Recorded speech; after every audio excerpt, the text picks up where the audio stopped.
تمہارے ہاں گاؤں میں دستور ہوگا، ہمارے شہروں میں دستور ہے، جب لڑکا پہلی رات لڑکی کے پاس جاتا ہے، اللہ اکبر، کوئی کہتا ہے پہلی مرتبہ چہرہ دیکھے گا، منہ دکھائی میں کیا دے گا، کوئی کہتا انگوٹھی بنا رکھی ہے، کوئی کہتا میں نے لاکٹ بنا رکھا ہے، کوئی کہتا میں ہاتھ میں 5000 رکھوں گا۔ یا تو نظام الٹ ہے، معاملہ الٹ ہے۔ میرا نبی دولہا بلکہ پہلی رات سیدہ خدیجہ الکبریٰ کے حجرے میں گئے، اللہ اکبر، میرے نبی اندر داخل ہوئے، سیدہ خدیجہ الکبریٰ نے قدموں کی آہٹ سے پہچان لیا، گھونگھٹ میں کہنے لگی سونے جہاں کھڑے ہو وہیں کھڑے رہیے، اپنے تکیے کے نیچے ہاتھ ڈالا، 40,000 درہم اٹھائے، حضور کے قدموں پہ لا کے رکھ کے رونے لگ گئی، کہنے لگی کملی والے اب گھر میں یہی کچھ بچا تھا جو آج میں نے تیری جوتیوں پہ قربان کر دیا ہے۔ یہ وہ خدیجہ الکبریٰ ہے جسے دنیا نے اسلام کی ملکہ کا نام دیا ہے۔ اسی کی بیٹی سیدہ فاطمہ الزہرا رضی اللہ تعالی عنہ، کائنات کے اندر بڑے بڑے جوڑے آئے لیکن اللہ کی قسم فاطمہ علی سے بڑھ کے جوڑا کوئی نہیں آیا ہے۔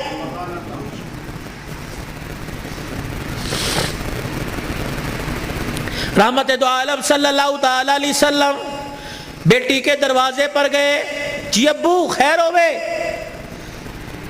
تم بھی کبھی یہ سننا سمجھ کے بیٹی کے دروازے پہ چلے جایا کرو اور جا کے کہا کرو آجا تیرا باپ تجھے لینے کے لیے آیا ہے۔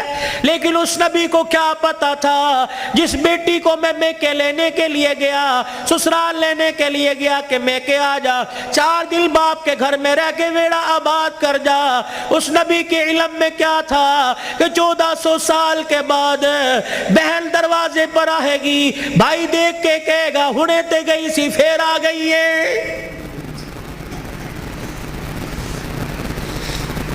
کتنی بہنوں کو روتے دیکھا، بھائیوں کو پھول کر کے کہتی ہیں ابا جی دے مرن تو بعد ایک مرتبہ بھی تو نے بلانے کا فون نہیں کیا ہے۔ او لوگو چھٹیوں میں بہن کو بلا لیا کرو، عید تہوار میں بہن کو بلا لیا کرو، رب ذوالجلال کی قسم ہے تمہارے گھر میں آ کے بہن کھائے گی، پروردگار عالم بہن کے کھانے کی برکت سے اللہ تیرے رزق میں اضافہ فرمائے گا۔ ماں باپ کو کھلانے سے، بہن بھائیوں کو کھلانے سے اللہ کی قسم گھر کے اندر برکت آیا کرتی ہے، بے برکتی نہیں ہوا کرتی، گھر کے اندر رزق میں عزت میں اضافہ ہوا کرتا ہے۔ اے فاطمہ آجا، بہت دن ہو گئے، 4 دن باپ کے گھر رہا، اللہ اکبر، تیرا باپ تیری جدائی برداشت نہیں کرتا۔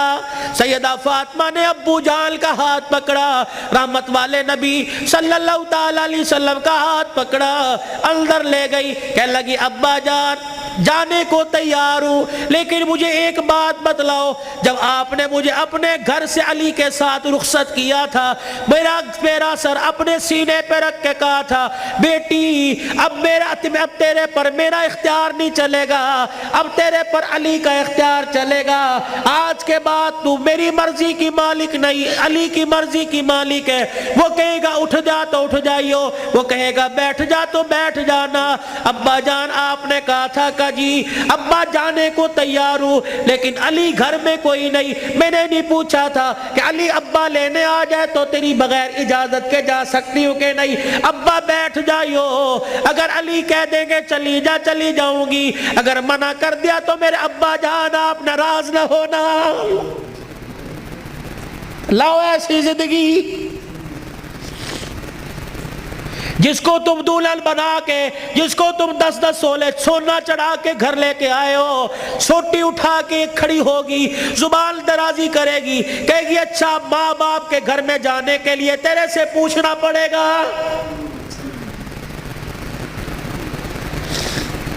اے علی رضی اللہ عنہ اپنی بیوی فاطمہ سے کہہ دے تیری بغیر اجازت کے تیری بیوی کو گھر سے باہر کوڑا پھینکنے کی بھی اجازت نہیں ہے۔ سامنے خالد بن ولید رضی اللہ تعالیٰ عنہ کا مکان تھا. اے علی تیری بغیر اجازت کی تیری بیوی فاطمہ کو سامنے دروازے میں کھڑے ہو کر خالد بن ولید رضی اللہ عنہ کی بیوی سے بات کرنے کی بھی اجازت نہیں ہے. جب تمہارے نکلنے کی دیر ہوتی ہے تمہاری بیویوں کا پتہ ہی نہیں ہوتا کہاں ہے. کبھی کہیں بیٹھ کے تعویذ لا رہی ہے, کہیں فیصل آباد دوڑی ہوئی ہے, کبھی کسی کے ساتھ سارے میرے بھائی نے, کبھی کسی کے موٹر سائیکل پہ جا رہی ہے, کبھی کہیں. یہ بھائی تو لے ڈوبے, اصل بھائیوں کو بھائی نہیں سمجھتی, محلے داروں کو بھائی سمجھی بیٹھی ہے.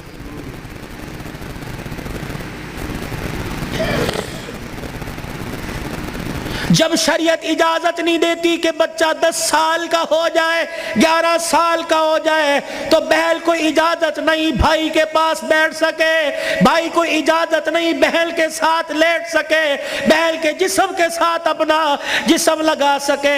جب 11 سال کا بھائی بہن کے ساتھ جسم نہیں لگا سکتا تو تجھے محلے دار کے موٹر سائیکل پہ بیٹھ کے شہر جانے کی اجازت کس نے دی ہے؟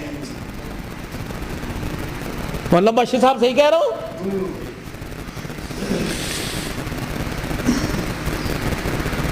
ابا جان ناراض نہ ہونا, نبی بھی نبی تھے. ہائے کہ میرے علی میں فرق ہی کوئی نہیں, علی کہاں میں کہاں, اب تجھے لے جانے کے لیے علی سے اجازت لینی پڑے گی. چپ کر کے گھر کے کونے میں بیٹھ گئے. کب آئے گا کب آئے گا کہاں. اتنی دیر میں سیدنا علی رضی اللہ عنہ نے گھر کے حجرے کا پردہ ہٹایا, ناک کی نتھے پھلائی. فاطمہ ابا آئے ہیں. علی تجھے کیسے پتہ لگا؟ کہ ویڑا بتلا رہا ہے, نبوت کی خوشبو سے مہک رہا ہے. وہ بیٹھے. کیوں, کوئی غلطی تو نہیں ہوگی؟ نہیں علی میرا ابا مجھے لینے آیا ہے. تو گئی کیوں نہیں؟ علی تیرا انتظار تھا. فاطمہ میرا انتظار کیوں کیا؟ کہ تیرا حکم نہیں, اجازت نہیں. کہ تیرے باپ کے آگے میں کیا اجازت دوں گا؟ کہ علی بات اجازت کی نہیں, بات تیری مرضی کی نہیں. رب ذوالجلال کی قسم ہے اگر تیری اجازت کے بغیر آج چلی جاتی تو قیامت کی صبح تک میرے باپ کی نبوت والی پگڑی پہ لوگوں کی انگلیاں اٹھ جاتی.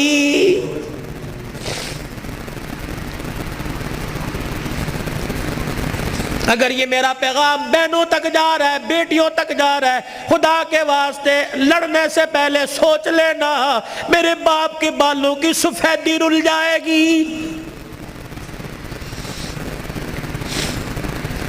گھر کے اندر زور زور سے بولو گی, محلے والے کہیں گے فلانے دی تینے ویکی تماشا لگا رکھا ہے.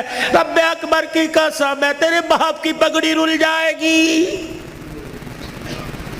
میری بہنوں میری بیٹیوں روکھا سوکھا کھا کے گزارا کر لو, چرپائی نہیں زمین پہ لیٹ کے گزارا کر لو, گرمی کے پتلے لون نہیں سردی کے موٹے کھدر پہل کے گزارا کر لو. رب اکبر کی قسم ہے آج سسرال میں ماں باپ کی عزت بچا لے, کل قیامت کے دل میدان محشر میں اللہ تیری عزتیں بچائے گا.